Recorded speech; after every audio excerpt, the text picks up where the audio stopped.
Hi friends, welcome back to S P tech Kannada YouTube channel. ವೀಕ್ಷಕರೇ, ಈ ವಿಡಿಯೋದಲ್ಲಿ ಯಾರೆಲ್ಲ ಒಂದು ರಾಜ್ಯ ಸರ್ಕಾರದ ಕಡೆಯಿಂದ ಒಂದು ಪಿಂಚಣಿಗಳನ್ನು ಪಡಿತಾ ಇದ್ರಿ ಅಂಥವರಿಗೆ ಭರ್ಜರಿ ಗುಡ್ ನ್ಯೂಸ್ ಅಂತಲೇ ಹೇಳ್ಬೋದು. ವೀಕ್ಷಕರೇ, ಈ ಒಂದು ಜುಲೈ ತಿಂಗಳ ಒಂದು ಪಿಂಚಣಿ ಹಣ ಯಾವಾಗ ಬರುತ್ತೆ ಅಂತ ಬಹಳಷ್ಟು ಜನರು ನಮಗೂ ಕೂಡ ಕಮೆಂಟ್ ಮಾಡ್ತಾಯಿದ್ರು. ಯಾರೆಲ್ಲ ಜುಲೈ ಪಿಂಚಣಿ ಹಣಕ್ಕಾಗಿ ವೇಟ್ ಮಾಡ್ತಾಯಿದ್ರಿ, ನೀವು ಸಂಧ್ಯಾ ಸುರಕ್ಷಾ ಯೋಜನೆ ಪಿಂಚಣಿನ ಪಡಿತಾ ಇರ್ಬೋದು, ಇಂದಿರಾ ಗಾಂಧಿ ರಾಷ್ಟ್ರೀಯ ವೃದ್ಧಾಪ್ಯ ಯೋಜನೆ ಪಿಂಚಣಿನ ಪಡಿತಾ ಇರ್ಬೋದು, ಅಂಗವಿಕಲ ಪಿಂಚಣಿನ ಪಡಿತಾ ಇರ್ಬೋದು, ಮನಸ್ವಿನಿ ಪಿಂಚಣಿನ ಪಡಿತಾ ಇರ್ಬೋದು, ಮೈತ್ರಿ ಪಿಂಚಣಿನ ಪಡಿತಾ ಇರ್ಬೋದು, ವಿಧವಾ ವೇತನ ಪಿಂಚಣಿನ ಪಡಿತಾ ಇರ್ಬೋದು. ಈ ರೀತಿಯಾಗಿ ಸರ್ಕಾರದ ಕಡೆಯಿಂದ ನೀವು ಯಾವೆಲ್ಲ ಒಂದು ಪಿಂಚಣಿಗಳನ್ನು ಪಡಿತಾ ಇದ್ರಿ ಅಂಥವ್ರೆಲ್ಲರಿಗೂ ಕೂಡ ಭರ್ಜರಿ ಗುಡ್ ನ್ಯೂಸ್ ಅಂತಲೇ ಹೇಳ್ಬೋದು. ಜುಲೈ ತಿಂಗಳ ಪಿಂಚಣಿ ಹಣ ಈಗಾಗಲೇ ಬಿಡುಗಡೆ ಆಗಿದೆ. ಒಂದು ಪಿಂಚಣಿದಾರರಿಗೆ ಜಮಾ ಕೂಡ ಆಗಿದೆ. ವೀಕ್ಷಕರೇ, ಜಮಾ ಆಗೋಕ್ಕೆ ಪ್ರಾರಂಭ ಆಗಿದೆ. ಈ ವಿಡಿಯೋದಲ್ಲಿ ತಮಗೆ ವಿತ್ ಪ್ರೂಫ್ ಮಾಹಿತಿ ತಿಳಿಸ್ಕೊಡ್ತಾ ಇದ್ದೀನಿ ಜುಲೈ ತಿಂಗಳ ಒಂದು ಪಿಂಚಣಿ ಹಣ ಜಮಾ ಆಗಿರೋದ್ರ ಬಗ್ಗೆ. ಇನ್ನು ಕೆಲವೊಂದಿಷ್ಟು ಜನರು ನಮಗೆ ಜೂನ್ ತಿಂಗಳ ಪಿಂಚಣಿ ಹಣ ಬಂದಿಲ್ಲ ಅಂತ ಕಮೆಂಟ್ ಮಾಡ್ತಾಯಿದ್ರು. ಅದರ ಬಗ್ಗೆಯೂ ಕೂಡ ಕಂಪ್ಲೀಟಾಗಿ ಮಾಹಿತಿನ ತಿಳಿಸ್ಕೊಡ್ತಾ ಇದ್ದೀನಿ. ಮತ್ತು ಇನ್ನೂ ಕೆಲವೊಂದಿಷ್ಟು ಜನರು ನಮಗೆ ಒಂದು ಪಿಂಚಣಿ ಹಣ ಬರೋದು ಕಂಪ್ಲೀಟಾಗಿ ಸ್ಟಾಪ್ ಆಗಿದೆ, ಯಾವ ಕಾರಣಕ್ಕಾಗಿ ಸ್ಟಾಪ್ ಆಗಿದೆ ಅಂತ ಕಮೆಂಟ್ ಮೂಲಕ ಮಾಹಿತಿನ ಕೇಳ್ತಾಯಿದ್ರು. ಹೀಗಾಗಿ ಸಂಪೂರ್ಣವಾಗಿ ಈ ವಿಡಿಯೋದಲ್ಲಿ ವಿತ್ ಪ್ರೂಫ್ ಹಣ ಜಮಾ ಆಗಿರುವಂಥದ್ದು, ವಿತ್ ಪ್ರೂಫ್ ತಮಗೆ ಮಾಹಿತಿನ ತಿಳಿಸ್ಕೊಡ್ತಾ ಇದ್ದೀನಿ. ಮಿಸ್ ಮಾಡದೆ ವಿಡಿಯೋನ ಕಡೆ ತನಕ ವಾಚ್ ಮಾಡಿ. ಯಾಕೆ ಅಂತಂದರೆ ಈ ಒಂದು ವಿಡಿಯೋ ಭಾಳಷ್ಟು ಇನ್ಫಾರ್ಮೇಟಿವ್ ಆಗಿರುವಂಥ ವಿಡಿಯೋ ಆಗಿರುತ್ತೆ. ಇನ್ನೂ ಯಾರು ವಿಡಿಯೋಗೆ ಲೈಕ್ ಮಾಡಿಲ್ಲೋ ದಯವಿಟ್ಟು ವಿಡಿಯೋಗೆ ಲೈಕ್ ಮಾಡಿ. ಚಾನಲ್ನ ಸಬ್ಸ್ಕ್ರೈಬ್ ಆಗಿಲ್ಲ ಅಂತಂದರೆ ಹೊಸದಾಗಿ ಯಾರಾದರೂ ಚಾನಲ್ನ ನೋಡ್ತಾ ಇದ್ದೀರಿ ಅಂತಂದರೆ ಈ ರೀತಿಯಾಗಿ ಸಬ್ಸ್ಕ್ರೈಬ್ ಆಪ್ಷನ್ ಇರುತ್ತೆ, ಇಲ್ಲಿ ನೋಡ್ಕೊಳ್ಬೋದು ಸ್ಕ್ರೀನ್ ಮೇಲೆ.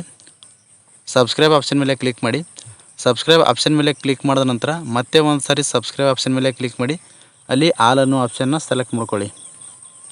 ಈ ರೀತಿ ಮಾಡೋದ್ರಿಂದ ಮುಂದೆ ನಾವು ಯಾವುದೇ ರೀತಿಯಾಗಿರ್ತಕ್ಕಂಥ ರಾಜ್ಯ ಸರ್ಕಾರದ ಪಿಂಚಣಿ ಆಗಿರ್ಬೋದು, ಕೇಂದ್ರ ಸರ್ಕಾರದ ಪಿಂಚಣಿ ಆಗಿರ್ಬೋದು, ಮತ್ತು ಸಾರ್ವಜನಿಕರಿಗೆ ಉಪಯುಕ್ತವಾಗುವಂಥ ಮಾಹಿತಿಗಳು, ಸರ್ಕಾರದ ಯೋಜನೆಗಳು, ನಾನಾ ರೀತಿಯಾಗಿರ್ತಕ್ಕಂಥ ಮಾಹಿತಿಗಳು ನಮ್ಮ ಒಂದು ಯೂಟ್ಯೂಬ್ ಚಾನಲ್ ಮೇಲೆ ವಿಡಿಯೋಗಳನ್ನು ಅಪ್ಲೋಡ್ ಮಾಡಿದರೆ ನಿಮಗೆ ಮೊದಲಿಗೆ ನೋಟಿಫಿಕೇಷನ್ ಬರುತ್ತೆ. ನೋಟಿಫಿಕೇಷನ್ ಕ್ಲಿಕ್ ಮಾಡೋ ಮುಖಾಂತರವಾಗಿ ಹೊಸ ಮಾಹಿತಿಗಳನ್ನು ನೀವು ಮೊದಲು ಪಡೆದುಕೊಳ್ಬೋದು ಅಂತ ಹೇಳ್ತಾ, ಬನ್ನಿ ವೀಕ್ಷಕರೇ, ಹಣ ಜಮಾ ಆಗಿರುವಂಥ ಜುಲೈ ತಿಂಗಳ ಒಂದು ಪಿಂಚಣಿ ಜಮಾ ಆಗಿರುವಂಥ ವಿತ್ ಪ್ರೂಫ್ ತಮಗೆ ವಿಡಿಯೋದಲ್ಲಿ ಮಾಹಿತಿನ ತಿಳಿಸ್ಕೊಡ್ತಾ ಇದ್ದೀನಿ. ಬನ್ನಿ ವಿಡಿಯೋನ ಶುರು ಮಾಡೋಣ. ವೀಕ್ಷಕರೇ, ರಾಜ್ಯ ಸರ್ಕಾರದ ಕಡೆಯಿಂದ ಈ ಒಂದು ಜುಲೈ ತಿಂಗಳಲ್ಲಿ ಪಿಂಚಣಿನ ಪಡಿತಾ ಇರತಕ್ಕಂಥವರ ಸಂಖ್ಯೆ ಬಹಳಷ್ಟು ಕಡಿಮೆ ಆಗಿರುವಂಥದ್ದು. ಯಾಕೆ ಅಂತಂದರೆ ರಾಜ್ಯ ಸರ್ಕಾರದ ಕಡೆಯಿಂದ ಒಂದು ಪಿಂಚಣಿದಾರರು ಏನಿರ್ತಾರೆ, ಪಿಂಚಣಿದಾರರ ಅನರ್ಹ ಪಿಂಚಣಿದಾರರು ಪಿಂಚಣಿಗಳನ್ನು ಪಡಿತಾ ಇದ್ದಾರೆ ಅಂತ ಸರ್ಕಾರದ ಒಂದು ಗಮನಕ್ಕೆ ಬಂದಿರುವ ಕಾರಣ ಹೀಗಾಗಿ ಸರ್ಕಾರದ ಕಡೆಯಿಂದ ಪರಿಷ್ಕರಣೆ ಕೂಡ ಮಾಡ್ತಾ ಇರುವಂಥದ್ದು. ಪರಿಷ್ಕರಣೆಯ ಸಂದರ್ಭದಲ್ಲಿ ಸಾಕಷ್ಟು ಅನರ್ಹ ಒಂದು ಪಿಂಚಣಿಗಳನ್ನು ರದ್ದು ಮಾಡಿದ್ದಾರೆ ವೀಕ್ಷಕರೇ, ಕ್ಯಾನ್ಸಲ್ ಮಾಡಿದ್ದಾರೆ. ಇಲ್ಲಿ ನಿಮ್ಮ ಸ್ಕ್ರೀನ್ ಮೇಲೆ ಕೂಡ ತೋರಿಸ್ತಾ ಇದ್ದೀನಿ. ಇಲ್ಲಿ ಒಬ್ರದ್ದು ಕ್ಯಾನ್ಸಲ್ ಆಗಿರುವಂಥ ಸ್ಟೇಟಸ್ ನೀವು ನೋಡ್ಕೊಳ್ಬೋದು. ಇಲ್ಲಿ ನೋಡ್ಕೊಳ್ಬೋದು ಅವರ ಹೆಸರು ಮತ್ತು ಅವರ ಪರ್ಸನಲ್ ಡೀಟೇಲ್ಸ್ನ ಒಂದು ಆರ್ ಡಿ ನಂಬರ್ ಕೂಡ ಒಂದು ಹೈಡ್ ಮಾಡಿರುವಂಥದ್ದು. ಇಲ್ಲಿ ನೋಡ್ಕೊಳ್ಬೋದು ಬೆನಿಫಿಷರಿ ಸ್ಟೇಟಸ್ ಕ್ಯಾನ್ಸಲ್ ಅಂತ ಇದೆ. ಯಾವ ಒಂದು ಸ್ಕೀಮಿಂದ ಅಂತಂದರೆ ಸಂಧ್ಯಾ ಸುರಕ್ಷಾ ಯೋಜನೆ ಒಂದು ಪಿಂಚಣಿನ ಪಡಿತಾಯಿದ್ರು. ಈ ಒಂದು ಜುಲೈ ತಿಂಗಳಲ್ಲಿ ಅವರ ಒಂದು ಪಿಂಚಣಿ ಏನಿದೆ ಕ್ಯಾನ್ಸಲ್ ಆಗಿದೆ ವೀಕ್ಷಕರೇ. ಇಲ್ಲಿ ಸ್ಕ್ರೀನ್ ಮೇಲೆ ನಿಮಗೆ ವಿತ್ ಪ್ರೂಫ್ ತೋರಿಸ್ತಾ ಇದ್ದೀನಿ. ಇಲ್ಲಿ ಕ್ಯಾನ್ಸಲ್ಡ್ ಅಂತ ನೋಡ್ಕೊಳ್ಬೋದು ನೀವು. ಸಂಧ್ಯಾ ಸುರಕ್ಷಾ ಯೋಜನೆಯಿಂದ ಪಿಂಚಣಿನ ಪಡಿತಾಯಿದ್ರು. ಜುಲೈ ತಿಂಗಳಲ್ಲಿ ಪಿಂಚಣಿನ ಬಂದಿಲ್ಲ. ಅವರು ಯಾವ ಕಾರಣಕ್ಕಾಗಿ ಪಿಂಚಣಿ ಬಂದಿಲ್ಲ ಅಂತ ಸ್ಟೇಟಸ್ನ ಚೆಕ್ ಮಾಡಿದರೆ ಈ ರೀತಿಯಾಗಿ ಕ್ಯಾನ್ಸಲ್ ಆಗಿರುವಂಥದ್ದು. ಯಾವ ಕಾರಣಕ್ಕಾಗಿ ಕ್ಯಾನ್ಸಲ್ ಮಾಡಿದ್ದಾರೆ ಅಂತ ಅವರು ಒಂದು ತಹಸೀಲ್ಗೆ ಹೋಗಿ ವಿಸಿಟ್ ಮಾಡಿ ಒಂದು ಪಿಂಚಣಿ ವಿಭಾಗದ ಒಂದು ಅಧಿಕಾರಿಗಳಿಗೆ ಭೇಟಿಯಾದಾಗ ಅವರ ಒಂದು ಸ್ಟೇಟಸ್ನ ಚೆಕ್ ಮಾಡಿ ಹೇಳ್ತಾರೆ ಯಾವ ಕಾರಣಕ್ಕಾಗಿ ಕ್ಯಾನ್ಸಲ್ ಮಾಡಿದ್ದಾರೆ ಅಂತ. ನೀವು ಕೂಡ ನಿಮ್ಮ ಒಂದು ಸ್ಟೇಟಸ್ನ ಚೆಕ್ ಮಾಡ್ಕೊಳ್ಳಿ. ಸ್ಟೇಟಸ್ನ ಯಾವ ರೀತಿ ಚೆಕ್ ಮಾಡೋದು ಅಂತ ನಾನು ವಿಡಿಯೋದಲ್ಲಿ ತಮಗೆ ಮಾಹಿತಿನ ತಿಳಿಸ್ಕೊಟ್ಟಿದ್ದೀನಿ. ನಮ್ಮ ಒಂದು ಯೂಟ್ಯೂಬ್ ಚಾನಲ್ ಮೇಲೆ ಆಲ್ರೆಡಿ ವಿಡಿಯೋನ ಅಪ್ಲೋಡ್ ಮಾಡಿದ್ದೀವಿ. ಆ ಒಂದು ವಿಡಿಯೋ ನೋಡಿಕೊಂಡು ನೀವು ಕೂಡ ಸ್ಟೇಟಸ್ನ ಸುಲಭವಾಗಿ ಚೆಕ್ ಮಾಡ್ಕೊಳ್ಬೋದು. ಮತ್ತು ವೀಕ್ಷಕರೇ, ಮೊದಲನೇದಾಗಿ ಈ ಒಂದು ಜುಲೈ ತಿಂಗಳ ಪಿಂಚಣಿ ಹಣಕ್ಕಾಗಿ ಭಾಳಷ್ಟು ಜನರು ವೇಟ್ ಮಾಡ್ತಾಯಿದ್ರು. ಯಾರೆಲ್ಲ ಒಂದು ವೇಟ್ ಮಾಡ್ತಾಯಿದ್ರು ಅಂಥವರಿಗೆ ಭರ್ಜರಿ ಗುಡ್ ನ್ಯೂಸ್ ಅಂತಲೇ ಹೇಳ್ಬೋದು. ಈಗಾಗಲೇ ಪಿಂಚಣಿ ಹಣ ಜಮಾ ಆಗೋಕ್ಕೆ ಪ್ರಾರಂಭ ಆಗಿದೆ. ಇಲ್ಲಿ ನಿಮಗೆ ವಿತ್ ಪ್ರೂಫ್ ಈ ವಿಡಿಯೋದಲ್ಲಿ ಸ್ಕ್ರೀನ್ ಮೇಲೆ ತೋರಿಸ್ತಾ ಇದ್ದೀನಿ. ಸ್ಕ್ರೀನ್ ಮೇಲೆ ಕೂಡ ನೋಡ್ಕೊಳ್ಬೋದು ನೀವು.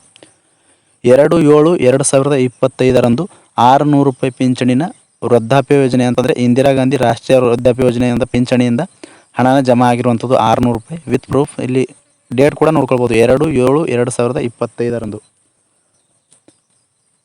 ಇಂದಿರಾ ಗಾಂಧಿ ರಾಷ್ಟ್ರೀಯ ವೃದ್ಧಾಪ್ಯ ಯೋಜನೆ ಪಿಂಚಣಿಯಿಂದ ₹600 ಪಿಂಚಣಿನ ಬಂದಿರುವಂಥದ್ದು. ಭಾಳಷ್ಟು ಜನರು ಕೇಳ್ತಾಯಿದ್ರು, ಯಾರಿಗೆ ನಿಮಗೆ ಒಂದು ಜಮಾ ಆಗಿದೆ ದಯವಿಟ್ಟು ಕಮೆಂಟ್ ಬಾಕ್ಸಲ್ಲಿ ಕಮೆಂಟ್ ಮಾಡಿ ತಿಳಿಸಿ. ನಿಮ್ಮ ಒಂದು ಜಿಲ್ಲೆನೂ ಕೂಡ ಕಮೆಂಟ್ ಮಾಡಿ ತಿಳಿಸಿ ನಮಗೆ ಜಮಾ ಆಗಿದೆ ಅಂತ. ಇನ್ನೂ ಯಾರಿಗೆ ಜಮಾ ಆಗಿಲ್ಲ, ಜಮಾ ಆಗದೇ ಇರೋರು ಕೂಡ ಕಮೆಂಟ್ ಮೂಲಕ ಮಾಹಿತಿನ ತಿಳಿಸ್ಕೊಡಿ ಅಂತ ಹೇಳ್ತಾ, ಯಾರು ಕೂಡ ನಾನು ಕಳೆದ ವಿಡಿಯೋದಲ್ಲಿ ಮಾಹಿತಿನ ತಿಳಿಸ್ಕೊಟ್ಟಿದ್ದೆ. ಜುಲೈ ತಿಂಗಳ ಪಿಂಚಣಿ ಹಣ ಜುಲೈ 1ನೇ ತಾರೀಕಿನಿಂದ 10ನೇ ತಾರೀಕುವರೆಗೂ ಬರುತ್ತೆ ಅಂತ ಸಂಪೂರ್ಣವಾಗಿ ವಿಡಿಯೋದಲ್ಲಿ ತಮಗೆ ಕಳೆದ ವಿಡಿಯೋದಲ್ಲೇ ಮಾಹಿತಿನ ತಿಳಿಸ್ಕೊಟ್ಟಿದೆ. ಅದರಂತೆ ವೀಕ್ಷಕರೇ, 2ನೇ ತಾರೀಕಿನಂದು ಹಣನ ಬಿಡುಗಡೆ ಪ್ರಾರಂಭ ಆಗಿದೆ. ಇವತ್ತು ನಿಮಗೆ ಹಣ ಬಂದಿಲ್ಲ ಅಂತಂದರೆ ವೇಟ್ ಮಾಡಿ, ನಿಮಗೂ ಕೂಡ ಬರುತ್ತೆ. ಈಗಾಗಲೇ ಹೆಚ್ಚಾಗಿ ವೀಕ್ಷಕರೇ ಒಂದು ಇಂದಿರಾ ಗಾಂಧಿ ರಾಷ್ಟ್ರೀಯ ವೃದ್ಧಾಪ್ಯ ಯೋಜನೆ ಪಿಂಚಣಿ ಏನು 600 ರೂಪಾಯಿನ ಪಿಂಚಣಿನ ಪಡಿತಾಯಿದ್ರು ಅಂಥವರಿಗೆ ಮೊದಲನೇದಾಗಿ ಜಮಾ ಆಗಿರುವಂಥದ್ದು. ಇನ್ನು ಸಂಧ್ಯಾ ಸುರಕ್ಷಾ ಯೋಜನೆ ಪಿಂಚಣಿ ಆಗಿರ್ಬೋದು ಅಥವಾ ಅಂಗವಿಕಲ ಪಿಂಚಣಿ ಆಗಿರ್ಬೋದು, ವಿಧವಾ ವೇತನ ಪಿಂಚಣಿ ಆಗಿರ್ಬೋದು. ವಿಧವಾ ವೇತನ ಪಿಂಚಣಿನೂ ಕೂಡ ಜಮಾ ಆಗಿದೆ. ಇವಾಗ ಅಂಗವಿಕಲ ಪಿಂಚಣಿ ಮತ್ತು ಸಂಧ್ಯಾ ಸುರಕ್ಷಾ ಯೋಜನೆ ಪಿಂಚಣಿ ಏನಿದೆ ಸ್ವಲ್ಪ ಲೇಟಾಗಿ ಜಮಾ ಆಗ್ತಾಯಿದೆ. ಹೀಗಾಗಿ ಯಾರಿಗೆ ಇನ್ನೂ ಕೂಡ ಜಮಾ ಆಗಿಲ್ವೋ ದಯವಿಟ್ಟು ಕಮೆಂಟ್ ಮಾಡಿ ತಿಳಿಸಿ. ಜಮಾ ಆಗಿಲ್ಲ ಅಂತಂದರೂ ನಾನು ಕಳೆದ ವಿಡಿಯೋದಲ್ಲಿ ತಮಗೆ ಮಾಹಿತಿನ ತಿಳಿಸ್ಕೊಟ್ಟಿದ್ದೆ. 10ನೇ ತಾರೀಕು ಒಳಗಾಗಿ ನಿಮಗೆ ಖಂಡಿತವಾಗಿಯೂ ಜಮಾ ಆಗುತ್ತೆ ವೀಕ್ಷಕರೇ. ನಿಮ್ಮ ಎಲ್ಲ ಡೀಟೇಲ್ಸ್ ಕರೆಕ್ಟಾಗಿತ್ತು, ನೀವು ಅರ್ಹ ಒಂದು ಫಲಾನುಭವಿಗಳಿದ್ದೀರಿ ಅಂತಂದರೆ ಖಂಡಿತವಾಗಿ ನಿಮಗೆ ಜಮಾ ಆಗುತ್ತೆ. ಬಹಳಷ್ಟು ಜನರದು ಈಗಾಗಲೇ ರಾಜ್ಯ ಸರ್ಕಾರ ಪರಿಷ್ಕರಣೆ ಮಾಡ್ತಾ ಇರುವ ಕಾರಣಕ್ಕಾಗಿ ಬಹಳಷ್ಟು ಜನರ ಪಿಂಚಣಿಗಳೇನಿದೆ ಪಿಂಚಣಿಗಳು ರದ್ದಾಗ್ತಾ ಇದ್ದಾವೆ. ನೀವು ಕೂಡ ಪ್ರತಿಯೊಬ್ಬರು ಕೂಡ ಸ್ಟೇಟಸ್ನ ಚೆಕ್ ಮಾಡ್ಕೊಳ್ಳಿ.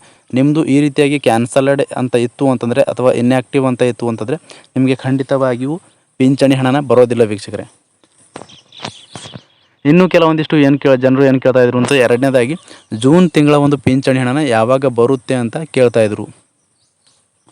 ಜೂನ್ ತಿಂಗಳ ಪಿಂಚಣಿ ಹಣ ಯಾವಾಗ ಬರುತ್ತೆ ಅಂತ ನೋಡೋದಾದರೆ ಈಗಾಗಲೇ ಜೂನ್ ತಿಂಗಳಲ್ಲಿ ಎಲ್ರಿಗೂ ಕೂಡ ಜಮಾ ಆಗಿದೆ. ಯಾರಿಗೆ ಜಮಾ ಆಗಿಲ್ವೋ ಅಂಥವರಿಗೆ ಈ ಒಂದು ಜುಲೈ ತಿಂಗಳಲ್ಲಿ ಜಮಾ ಆಗ್ತಾಯಿದೆ ವೀಕ್ಷಕರೇ. ಕೆಲವೊಬ್ಬರಿಗೆ ಜೂನ್ದು ಸೇರಿಸಿ ಜುಲೈ ತಿಂಗಳಲ್ಲಿ 2 ತಿಂಗಳ ಹಣನ ಒಟ್ಟಿಗೆ ಜಮಾ ಆಗ್ತಾಯಿದೆ. ದಯವಿಟ್ಟು ಯಾರಿಗೆ ಜೂನ್ ತಿಂಗಳದು ಸೇರಿಸಿ ಜಮಾ ಆಗಿದೆ ಅಂತ ಕಮೆಂಟ್ ಮೂಲಕ ಮಾಹಿತಿ ತಿಳಿಸಿ. ಕೆಲವೊಬ್ಬರಿಗೆ ಜಮಾ ಆಗಿದೆ ವೀಕ್ಷಕರೇ. ಇಷ್ಟು ಒಂದು ಎರಡು ಡೌಟ್ಗಳು ಕೂಡ ಕಂಪ್ಲೀಟಾಗಿ ಅರ್ಥ ಆಗಿದೆ ಅನ್ಕೋತೀನಿ. ಮತ್ತು ಇನ್ನು ಕೆಲವೊಂದಿಷ್ಟು ಜನರು ಮೂರನೇದಾಗಿ ಏನು ಕೇಳ್ತಾ ಇದ್ರು ಕಮೆಂಟಲ್ಲಿ ಅತಿ ಹೆಚ್ಚಾಗಿ ಅಂತಂದು ನೋಡೋದಾದರೆ, ನಮಗೆ ಪಿಂಚಣಿ ಹಣನ ಬರೋದು ಸ್ಟಾಪ್ ಆಗಿದೆ, ಯಾವ ಕಾರಣಕ್ಕಾಗಿ ಕಳೆದ 2-3 ತಿಂಗಳಿಂದ ಬರ್ತಾ ಇಲ್ಲ ಅಂತ ಕೇಳ್ತಾಯಿದ್ರು. ನಾನು ಕಳೆದ ವಿಡಿಯೋದಲ್ಲಿ ತಮಗೆ ಮಾಹಿತಿನ ತಿಳಿಸ್ಕೊಟ್ಟಿದ್ದೀನಿ. ರಾಜ್ಯ ಸರ್ಕಾರದಿಂದ ಪರಿಷ್ಕರಣೆ ಪ್ರಾರಂಭ ಆಗಿದೆ ವೀಕ್ಷಕರೇ. ಪರಿಷ್ಕರಣೆಯನ್ನು ಮಾಡ್ತಾಯಿದ್ದಾರೆ. ಅನರ್ಹ ಫಲಾನುಭವಿಗಳು ಯಾರಿರ್ತಾರೆ ಅಥವಾ GST ಪೇಯರ್ಸ್ ಆಗಿರ್ಬೋದು, ಸರ್ಕಾರಿ ನೌಕರರಾಗಿರ್ಬೋದು, ಮತ್ತು ಒಂದು ಆದಾಯ ತೆರಿಗೆಗಳನ್ನು ಕಟ್ತಾ ಇರುವಂಥವ್ರು, ಮತ್ತು ಹೆಚ್ಚಿಗೆ ಒಂದು ಜಮೀನುಗಳನ್ನು ಹೊಂದಿದ್ದಂಥವ್ರು, ಹೀಗಾಗಿ ಈ ರೀತಿಯಾಗಿ ಯಾರೆಲ್ಲ ಒಂದು ಅನರ್ಹ ಫಲಾನುಭವಿಗಳು ಇರ್ತಾರೆ ಅಂಥವರ ಒಂದು ಪಿಂಚಣಿ ಏನಿದೆ ಪಿಂಚಣಿನ ರದ್ದು ಮಾಡಿದ್ದಾರೆ ವೀಕ್ಷಕರೇ. ನೀವು ಕೂಡ ಸ್ಟೇಟಸ್ನ ಚೆಕ್ ಮಾಡ್ಕೊಳ್ಳಿ. ಸ್ಟೇಟಸ್ನ ಚೆಕ್ ಮಾಡಿಕೊಂಡು ನೀವು ಅರ್ಹ ಒಂದು ಪಿಂಚಣಿದಾರರು ಇದ್ದರೂ ಕೂಡ ನಿಮ್ಮದು ಪಿಂಚಣಿ ಏನಾದರೂ ಕ್ಯಾನ್ಸಲ್ ಆಗಿತ್ತು ಅಂತಂದರೆ ಮತ್ತೆ ನೀವು ನಿಮ್ಮ ಒಂದು ಆರ್ಡರ್ ಕಾಪಿ, ನಿಮ್ಮ ಒಂದು ಆಧಾರ್ ಕಾರ್ಡು, ಬ್ಯಾಂಕ್ ಪಾಸ್ಬುಕ್ಕು, ನಿಮ್ಮ ಒಂದು ಫೋಟೋ ಇವೆಲ್ಲ ದಾಖಲಾತಿಗಳನ್ನು ತೆಗೆದುಕೊಂಡು ತಹಸೀಲ್ ಆಫೀಸ್ಗೆ ಹೋಗಿ ವಿಸಿಟ್ ಮಾಡಿ ಅಲ್ಲಿ ಪಿಂಚಣಿ ವಿಭಾಗದ ಅಧಿಕಾರಿಗಳಿಗೆ ಭೇಟಿಯಾದಾಗ ಅವರು ನಿಮ್ಮ ಒಂದು ಆರ್ಡರ್ ಕಾಪಿ ಏನಿರುತ್ತೆ ಕ್ಯಾನ್ಸಲ್ ಆಗಿರುವಂಥದ್ದು ಆ್ಯಕ್ಟಿವ್ ಮಾಡಿಸ್ತಾರೆ. ಅಥವಾ ಇಲ್ಲ ಅಂತಂದರೆ ಮತ್ತೆ ಒಂದು ಆರ್ಡರ್ ಕಾಪಿನೇ ಕೊಡುವಂಥದ್ದು ವೀಕ್ಷಕರೇ. ನಿಮಗೆ ಈ ರೀತಿಯಾಗಿ ಸುಲಭವಾಗಿ ನೀವು ಚೆಕ್ ಮಾಡ್ಕೊಳ್ಬೋದು ಅಂತ ಹೇಳ್ತಾ, ಇಷ್ಟು ಒಂದು ಪಿಂಚಣಿ ಯೋಜನೆ ಬಗ್ಗೆ ಇರ್ತಕ್ಕಂಥ ಅಪ್ಡೇಟ್ಸ್ನೇ ತಮಗೆ ತಿಳಿಸ್ಕೊಟ್ಟಿದ್ದೀನಿ. ಈ ಒಂದು ಅಪ್ಡೇಟ್ಸಲ್ಲಿ ಪಿಂಚಣಿದಾರರಿಗೆ ಭರ್ಜರಿ ಗುಡ್ ನ್ಯೂಸ್ ಅಂತಲೇ ಹೇಳ್ಬೋದು. ಫ್ರಮ್ ಬಿಗಿನಿಂಗಿಂದ ಎಂಡ್ವರೆಗೂ ವಿಡಿಯೋ ನೋಡಿದ್ದಕ್ಕಾಗಿ ತಮ್ಮೆಲ್ಲರಿಗೂ ಹೃದಯಪೂರ್ವಕ ಧನ್ಯವಾದಗಳು ಸ್ನೇಹಿತರೆ. ಮತ್ತೆ ಇದೇ ರೀತಿಯಾಗಿರ್ತಕ್ಕಂಥ ಹೊಸ ಮಾಹಿತಿಯೊಂದಿಗೆ ಭೇಟಿಯಾಗ್ತಿರೋಣ. ಅಲ್ಲಿವರೆಗೂ ನಮಸ್ಕಾರ.